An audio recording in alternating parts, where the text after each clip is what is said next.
Hey guys, it's Joe for Gaming Curious, and today we're going to talk about how Valorant will make CSGO as an esport tremble. CSGO has been one of the biggest esports for the best part of a decade, and Counter-Strike being the uncontested king of competitive FPS games in the western half of the world for even longer. So, it is to no one's surprise that many developers have tried to match Counter-Strike popularity to take a slice of that market. But this is no easy task. Counter-Strike's popularity didn't come from nothing.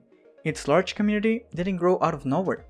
We must remember that the Counter-Strike legacy goes back to 1999 and almost 21 years of being in the market and hearts of many esports fans does go a long way for loyalty's sake.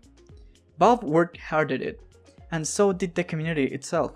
Nevertheless, we're confident to say that Riot will make CSGO competitive scene tremble with the full release of Valorant, since it won't be the first time Riot goes head-to-head in a scene where they share the same market as Valve.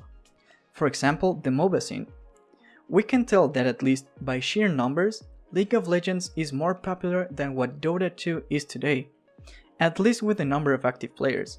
Since League still holds a healthy amount of players, Dota today is in a slow and sad decline in player counts, hitting below 1 million this year. We hope it will bounce back since we do like Dota scene, and competition is always a good thing. So, back to why Valorant will make CSGO tremble as an esport. One of the reasons is the Asian market, which is probably the main reason Valorant will surpass CSGO. CSGO simply is not played much in countries like China or South Korea, which are countries that Riot has a really strong presence in, and also has a prominent esports culture as well, as many orgs that aid esports events take place. This is not to say that FPS games are not popular there. They indeed play them, but instead of CSGO, they opted to play a Tencent supported game called Crossfire, which is, to be honest, kind of a bad Counter-Strike ripoff. With Tencent support, Crossfire became the most played game in the world, measured by total players at 660 million as of 2018.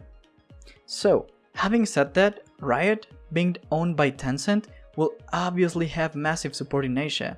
It is almost certain that it will become really popular in the eastern half of the world. And from what we have seen through the hype of the closed beta, it will pretty much be the same case for the western half of the world. Another big feature that will make Valorant more popular is gameplay accessibility. By this, we are addressing the low hardware requirements to play this game at high frame rates. And this is important, because with high frame rate, players will be able to take full advantage of the 128 tick servers, and all of that fresh new netcode Riot has been showing off to diminish pickers' advantage and the hitbox latency issues that many other FPS games have. Even the option to adjust the enemy highlight colors to 3 different types of color blindness. And another big thing is the strong anti-cheat department Riot has, and how serious they take that issue. All of this will naturally help develop a strong competitive community, and help reduce the toxicity within the game that the game system itself may cause. So the player has the feeling that all that went well or wrong in a match was because of them or team play instead of servers or latency or a game-breaking bug, which is an ongoing problem in CSGO for many years now, caused by various sources of inconsistency within the game or an abnormal amount of cheating in the game.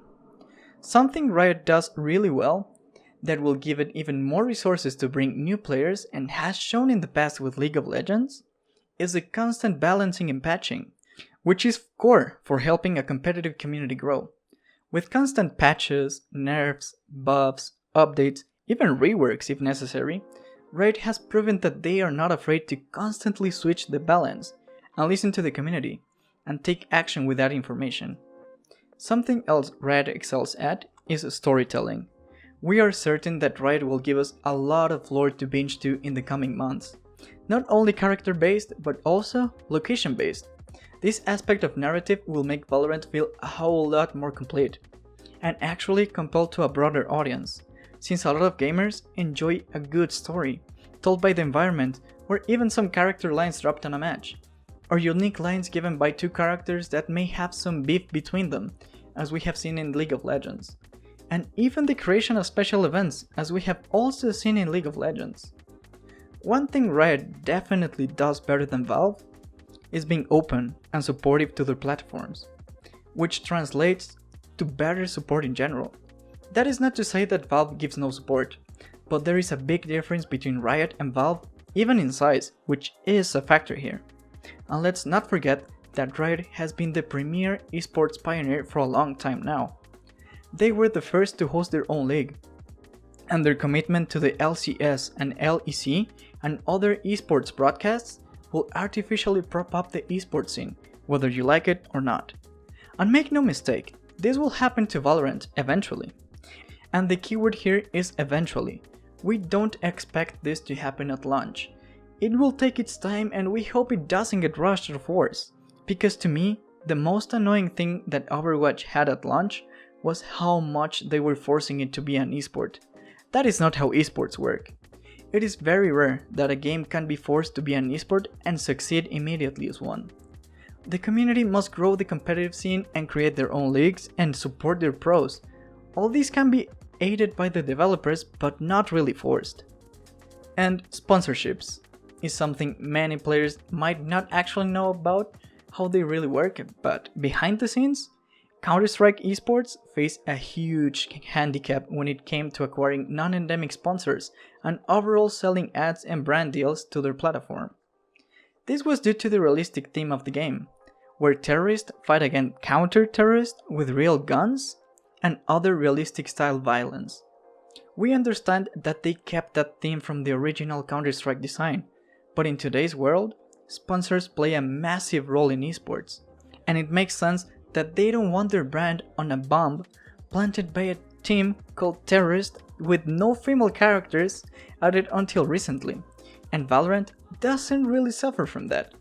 Of course there is violence, however, this violence is not painted in a hyper-realistic way. Guns are not named after real models of guns, and the characters don't have such a heavy political affiliation as a counter-terrorist or a terrorist in Counter-Strike may have. So to us, that is the final nail that will make Counter-Strike tremble as an esport: the potential for branding tournaments. If you think we missed a key feature that will give Valorant an extra edge on the competitive scene, let us know in the comments below. And be sure to subscribe so you don't miss any of our coming videos. This was Joe for Gaming Curious.